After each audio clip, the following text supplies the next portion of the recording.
Hello students, welcome you all to the Foundation Zone of Radhika classes. In this video, we are going to discuss the basics of chemistry for the class 9 students. So बच्चे हमें पता है कि anything that surrounds us is made up of anything that occupies space and has mass is considered as matter. What is matter? Anything that occupies space and has mass is considered as matter. And this matter is made up of tiny molecules, tiny particles known as atom. ये किसकी बनी है? Atoms की बनी है. Matter is made up of small indivisible particles referred or named as atoms. किसकी बनी है?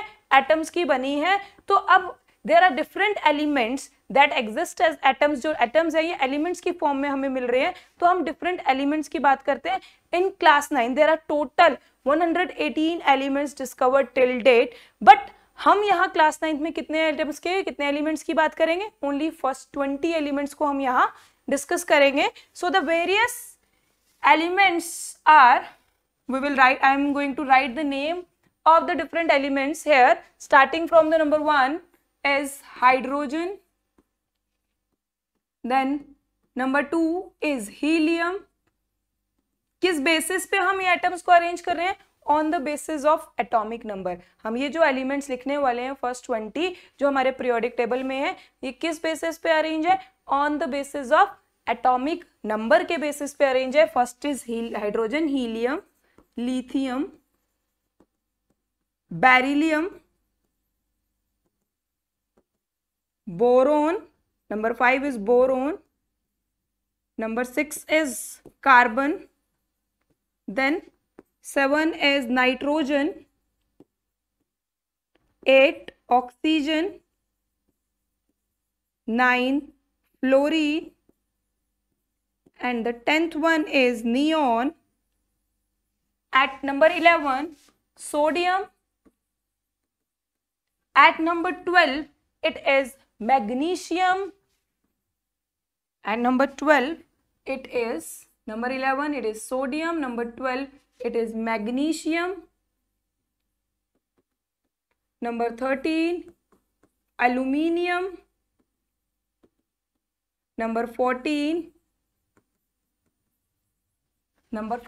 is silicon. Number 15 is phosphorus.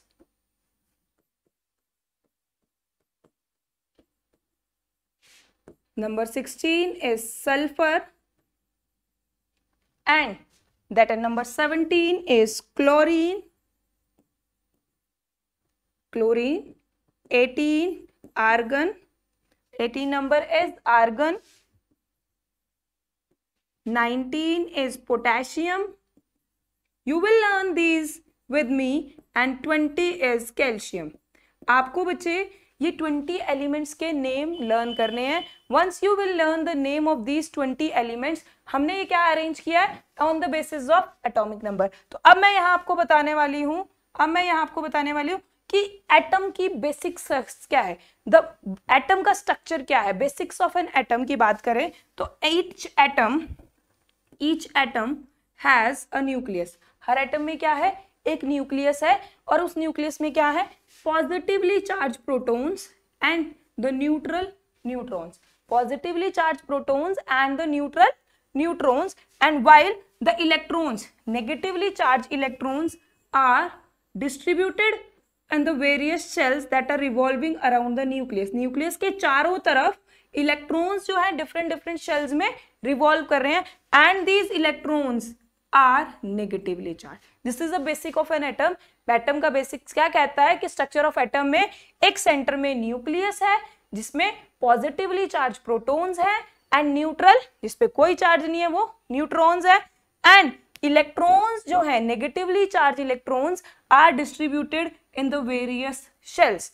अब हमें क्या पढ़ना है कि कितने प्रोटॉन्स है. सो बच्चे ये मैंने लिखा है ना, जो कि हमने लिखा कि मैंने एटॉमिक नंबर के बेसिस पे डिफरेंट एलिमेंट्स को क्लासिफाई किया है, यहाँ कैटेगराइज किया है. So suppose I am saying lithium is at number 3rd. This means the atomic number of a lithium is 3, and that also means कि atomic number means the number of protons in the nucleus. Number of protons in the nucleus, lithium में 3 protons हैं nucleus में, and as atom is electrically neutral, overall जो charge है nucleo atom का वो neutral है। This means कि जितना पॉजिटिव चार्ज है उतना ही नेगेटिव चार्ज होगा। दिस मीन्स कि जितने पॉजिटिवली चार्ज प्रोटॉन न्यूक्लियस में है तो जो डिस्ट्रीब्यूटेड इलेक्ट्रॉन्स हैं शेल्स में वो भी उनका भी चार्ज क्या होगा, सेम होगा। Means the number of protons and number of electrons are equal. This means जितने प्रोटॉन हैं उतने ही इलेक्ट्रॉन होंगे। तो फिर दिस मीन्स अब हम यहाँ एल्यूमिनियम को चेक कर लेते हैं, हम एल्यूमिनियम को चेक कर लेते हैं। ये एल्यूमिनियम है मेरे पास at number 13 with atomic number 13।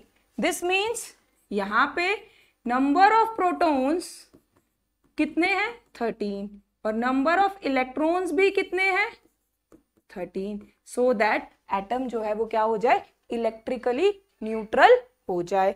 Atomic number defines the number of protons and as atom is neutral तो जितने प्रोटॉन्स होंगे उतने इलेक्ट्रॉन्स हैं, तो number of electrons is equals to number of protons and both are equal to atomic number. और on the basis of atomic number मैंने आपके सामने यहाँ पे सभी एटम्स के नेम लिखे हैं विद देयर नंबर। नाउ हमें प्रोटॉन्स पता चल गया, हमें इलेक्ट्रॉन्स पता चल गया, but now we need to learn कि how these electrons are distributed in various shells, how these electrons are distributed in various shells. तो इन शेल्स के नेम क्या है, the first shell is name as K shell, second M, L and then M, further N, O, P, इस तरह से different shells है। And the maximum electron that can be in shell is given by the formula 2n²। Means अगर मैं K shell की बात कर रही हूँ, जहां पे K shell means the shell number 1 की बात कर रही हूँ, तो मैक्सिमम इलेक्ट्रॉन्स कितने आएंगे, इट इज 2। नाउ अगर मैं L शेल की बात कर रही हूँ तो maximum electrons that can be accommodated in L shell, L is shell number 2, तो फॉर्मूला में वैल्यू पुट करेंगे, it becomes 8। Similarly in third shell M shell it is 3 का स्क्वायर करेंगे 9 into 2 18, maximum 18 electrons can be accommodated in the third shell. तो सभी की and distribution of this electron is called electronic configuration. जब हम electron को distribute कर रहे हैं, डिस्ट्रीब्यूशन ऑफ इलेक्ट्रॉन के लिए हम क्या वर्ड यूज करेंगे, इलेक्ट्रॉनिक कॉन्फिगरेशन। सो अब हम सभी 20 एलिमेंट्स की इलेक्ट्रॉनिक कॉन्फिगरेशन यहाँ लिखने वाले हैं। So let's write the electronic configuration of various first 20 elements of the periodic table that must be learned by the class 9 student, जो class 9 students को पता होने चाहिए। तो स्टार्ट करते हैं। हाइड्रोजन की क्या होगी, 1, only 1, atomic number 1, number of protons 1, तो first shell number of electrons भी 1, फर्स्ट शेल में ही सभी इलेक्ट्रॉन्स होंगे। Here lithium 2, helium 2, lithium, first shell में 2 इलेक्ट्रॉन्स आएंगे, सेकेंड शेल में because total 3 electrons are present, here is 1, beryllium 2,2, boron 2,3 because total number of electrons here are 5 as per atomic number, carbon 2,4, nitrogen 2,5. This is how the 7 electrons are distributed. First shell has maximum 2 electron, rest in the second shell. First shell fluorine, first shell 2 electrons, second 7, 9 electrons are distributed. 2,8. Okay, this is 10. Now see in the sodium, here the 2 electrons in a first shell, 8 electrons, maximum 8 electrons can be accommodated in a second shell. तो हमने 8 दे दिया, कितना बचा 1 electron, that will be in a third shell, 1 means K, L, M, M shell में 1 electron आएगा sodium में। Magnesium 2,8,2, aluminium 2,8,3, silicon 2,8,4, phosphorus 2,8,5, sulfur 2,8,6, chlorine 2,8,7, argon 2,8,8, completely filled। ठीक है, third shell is completely filled now 2,8,8,1। this अब तो ये मेरे को गलत लग रहा है, रीजन बीइंग क्योंकि मैंने आपको अभी बोला कि 2n² का हम फॉर्मूला फॉर यूज करेंगे and third shell can accommodate maximum of 18 electrons, but मैंने यहाँ 8 दिया. So this is a limitation of this rule of electronic configuration because we are using here only the shells, not subshells. So in further classes in class 11th, if you go for the chemistry, and then you will learn how this exception can be overcome. So this will you learn in a this exception you will learn in a higher classes. Right now class 9 के लिए आपको क्या करना है, you must learn the formula 2n square. कि अगर आपसे theoretically पूछा जाता है कि how many electrons can be accommodated in a third shell, so it is 18. But when you are writing electronic configuration, as we are not using the subshell concept, तो आप यहाँ पे 8 ही यूज करोगे. ये लिमिटेशन फर्दर क्लासेस में resolve हो जाएगी. Now next concept जो हमें लर्न करना है बच्चे, that is valency. Valency means combining capacity. Valency means combining capacity. क्योंकि अब इन एटम्स को कंपाउंड बनाने हैं, ठीक है, इन एटम्स को कंपाउंड बनाने हैं, और जब इन एटम्स को कंपाउंड बनाने हैं तो they will combine with other. Combine होने के लिए दे आइदर लूज देयर इलेक्ट्रॉन और गेन देयर इलेक्ट्रॉन. मींस हम इसे बोलते हैं ऑक्टेट रूल. ऑक्टेट रूल क्या कहता है, what the octet rule said. Octet rule क्या कहता है कि कोई भी एक एटम अपने लास्ट शेल को कंप्लीटली फिल करने की कोशिश करता है. अपने लास्ट शेल को कंप्लीट करने की कोशिश करता है, क्योंकि लास्ट सेल सेकंड सेल की अगर हम बात करें तो वहां 2 मैक्सिमम 8 इलेक्ट्रॉन होते हैं, इसीलिए ऑक्टेट रूल. हाइड्रोजन पे उसी रूल को हम क्या कह देंगे, duplet rule. Because duplet rule क्यों कहेंगे, because hydrogen has maximum, first shell है उसका यूज हो रहा है, फर्स्ट शेल में तो मैक्सिमम 2 इलेक्ट्रॉन्स ही आ सकते हैं, इसीलिए जहां फर्स्ट शेल को लिए कंप्लीटली फिल करना है तो डुप्लेट रूल, सेकंड और थर्ड शेल को कंप्लीटली फिल करना है तो ऑक्टेट रूल. सीधा हाइड्रोजन, इट हैज 1 इलेक्ट्रॉन.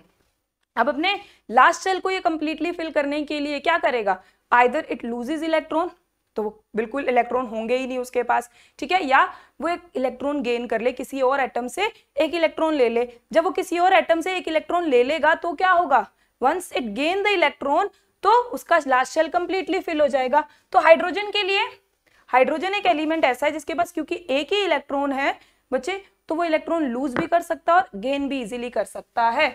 जब hydrogen, when not this point, when hydrogen loses it's electron, loses, उसके पास एक ही इलेक्ट्रॉन है, ओनली 1 इलेक्ट्रॉन है, वो भी उसे लूज कर देगा तो वो क्या बन जाएगा, उसके पास क्या रह जाएगा, सिर्फ प्रोटॉन. इसीलिए हम उसको H+. Whenever any element loses electron, उस पे कौन सा चार्ज आता है, note down, positive charge, and that positive charge is called cation. क्या कहेंगे हम उसे, कैटायन कहेंगे, ठीक है. Whenever, basic concept is whenever any element loses और गेन इलेक्ट्रॉन, तो वो जब वो अब इलेक्ट्रॉन लूज या गेन करेगा तो इलेक्ट्रिकली न्यूट्रल नहीं रहेगा, वो चार्ज एटम हो जाएगा. बिकॉज लूज करने पे नंबर ऑफ प्रोटॉन ज्यादा हो जाएंगे नंबर ऑफ इलेक्ट्रॉन से, और गेन करने पे नंबर ऑफ इलेक्ट्रॉन ज्यादा हो जाएंगे नंबर ऑफ प्रोटॉन से. तो जिसकी वजह से जो उसकी इलेक्ट्रिकल न्यूट्रलिटी है, वो जो पहले न्यूट्रल था atom because of number of protons is equals to number of electron, खत्म हो जाएगा. अब वो क्या कहलाएगा, आयन. जब एक एटम इलेक्ट्रॉन लूज करेगा तो उस पर पॉजिटिव चार्ज आएगा, तब हम उसके लिए वर्ड यूज करेंगे कैटायन. कैटायन में उसने क्योंकि इलेक्ट्रॉन लूज किया है, एक एटम है आपके पास जिसमें नंबर ऑफ प्रोटॉन्स और नंबर ऑफ इलेक्ट्रॉन्स इक्वल है, ठीक है. अब एक इलेक्ट्रॉन लूज कर दिया, अब एक इलेक्ट्रॉन लूज कर दिया तो उसके पास नंबर ऑफ प्रोटॉन्स ज्यादा हो गए और नंबर ऑफ इलेक्ट्रॉन्स कम हो गए, मींस पॉजिटिव चार्ज ज्यादा हो गया ना, इसीलिए वो cation is positively charge, and cation is formed when an element loses electron. अब मेरे पास फिर से एक और एटम है जिसके पास number of atoms, number of protons and number of electrons equal है बिकॉज एटम इज न्यूट्रल. लेकिन टू स्टेबलाइज इट उसने एक इलेक्ट्रॉन गेन कर लिया, एक एक्स्ट्रा इलेक्ट्रॉन ले लिया. अब जब एक्स्ट्रा इलेक्ट्रॉन ले लिया तो नंबर ऑफ प्रोटॉन से नंबर ऑफ इलेक्ट्रॉन ज्यादा हो गए, नंबर ऑफ इलेक्ट्रॉन ज्यादा हो गए तो उस पे ओवरऑल चार्ज क्या आएगा, इलेक्ट्रॉन का चार्ज, वो क्या है, negative. So whenever any atom gains electron, जब वो इलेक्ट्रॉन गेन करता है तो उसको हम क्या कहते हैं, एनायन, और एनायन पे चार्ज क्या मिलेगा, ओवरऑल नेगेटिव चार्ज मिलेगा. Hydrogen can lose electron as well as gain electron. कितना, एक ही इलेक्ट्रॉन या तो ले सकता है अपने फर्स्ट शेल को 2 कंप्लीट कर ले या फिर 1 इलेक्ट्रॉन लूज, मींस कितने नंबर ऑफ इलेक्ट्रॉन्स को वो गेन या लूज कर रहा है, 1. So the valency here is 1. Hydrogen की वैलेंसी क्या होगी 1. हीलियम की वैलेंसी क्या होगी, first shell is completely filled, तो उसको कुछ भी नहीं करना है, वो ऑलरेडी स्टेबल है बिकॉज उसका जो शेल है वो कंप्लीटली फिल्ड है, तो इसीलिए नो वैलेंसी 0. लिथियम 2,1. अब ये क्या करेगा, इसके पास क्या तरीका है कि either it takes 7 more electrons, तो इसका सेकेंड शेल 8 होके कंप्लीट हो जाएगा, और बीइंग अ स्मार्ट होने की वजह से ये 1 इलेक्ट्रॉन को किसी और को दे दे, तो उसका फर्स्ट शेल ऑलरेडी कंप्लीट है, तो लास्ट शेल इज कंसीडर. कौन सा शेल कंसीडर होगा, लास्ट शेल. फर्स्ट शेल को ही हम लास्ट कह देंगे जिसमें इलेक्ट्रॉन है. शेल किस कब कंसीडर होता है, the shell when have a electron, तो फर्स्ट शेल में इलेक्ट्रॉन होगा, सेकंड शेल में इलेक्ट्रॉन नहीं होगा. First shell is first as well as last shell, और उसमें इलेक्ट्रॉन कंप्लीटली फिल्ड है, तो वो स्टेबल हो जाएगा. अब आप देखो बच्चे कि किसी एक एटम के लिए 7 इलेक्ट्रॉन्स लेने में ज्यादा एनर्जी लगेगी क्या, बेटर है 1 इलेक्ट्रॉन लूज कर दे. इट्स बेटर, कम एनर्जी वाला काम करेगा, वो 1 इलेक्ट्रॉन को लूज कर देगा. जब वो 1 इलेक्ट्रॉन लूज करेगा तो उस पर कौन सा चार्ज आएगा, पॉजिटिव चार्ज आएगा, कैटायन बनेगा, और वैलेंसी क्या होगी 1, बिकॉज उसने 1 इलेक्ट्रॉन लूज किया. अगर मैं साथ साथ चार्ज की बात करती हूँ बच्चे आपके साथ, चार्ज की भी हम बात कर लेते हैं, तो हाइड्रोजन हैज प्लस और 1, +1 भी हो सकता है, -1 भी, because hydrogen loses as well as gain electron. Helium 0, lithium +1 because ये इलेक्ट्रॉन लूज कर रहा है. Same is for beryllium. Beryllium क्या करेगा बच्चे, it gains 6 electrons to complete the second shell and become 8, और it loses 2 electron. Similarly here again it is easy to lose 2 electron क्योंकि वो lose कर रहा है, तो valency is 2 and charge is +2. Same here +3, only 3. valency में हम कभी भी symbol use नहीं करते हैं बच्चे. Here we write 3, valency is 3 because combining capacity के लिए, combine करने के लिए वो 3 electrons lose कर रहा है. ठीक है, तो 3 इलेक्ट्रॉन लूज कर रहा है तो 3, लेकिन लूज कर रहा है तो चार्ज हो जाएगा +3. सेम. अब आओ कार्बन पे. Carbon atomic number 6, 2,4 is electronic configuration, that is distribution of electron. Now 4, 4 electron देना और 4 इलेक्ट्रॉन लेना, एक ही बात होगी, same amount of energy use होगी, तो ये neither loses electron neither gains electron, the carbon will shares electron. ये यहाँ क्या करेगा, शेयरिंग. वैलेंसी तो 4 ही रहेगी, चाहे वो दे चाहे वो ले इलेक्ट्रॉन. तो कितने इलेक्ट्रॉन का लेना हो रहा है, 4 का, तो valency of a carbon is 4. लेकिन यहाँ पे हम जब चार्ज की बात करते हैं वो मैं यहाँ नहीं लिखूंगी, because instead of charge giving और लूजिंग वो क्या करेगा, शेयरिंग करेगा. And how sharing occur, that we will learn in a class 10 when we will start with organic chemistry. Now come 5, 2,5. Nitrogen is atomic number 7, electronic configuration 2,5. अब वो 2,5 है तो बच्चे बताओ, 5 है उसके पास लास्ट शेल में, क्या करे, 5 इलेक्ट्रॉन दे दे या 3 इलेक्ट्रॉन ले ले किसी और से. इट्स बेटर 5 उसके पास है, 5 इलेक्ट्रॉन्स को देगा तो ज्यादा एनर्जी लगेगी. इट्स बेटर कि 3 इलेक्ट्रॉन्स ले ले. जब वो 3 इलेक्ट्रॉन्स ले रहा है तो कितने कंबाइनिंग कैपेसिटी, 3, बिकॉज शेयरिंग किसका, जो गेन या लूज हो रहा है वो कितने इलेक्ट्रॉन्स का हो रहा है, 3 का. अब क्योंकि वो गेन हो रहा है तो हेयर द चार्ज इज -3. अब आपका टास्क यहाँ पे है, आपको टोटल 20 आउट ऑफ, जिसमें से मैंने 8 का चार्ज और वैलेंसी लिख दिया है. Now start writing the charge and valency of rest of the element from atomic number 8 to 20 in a comment section. In next video we will learn some more concepts of the basics of chemistry. Thank you.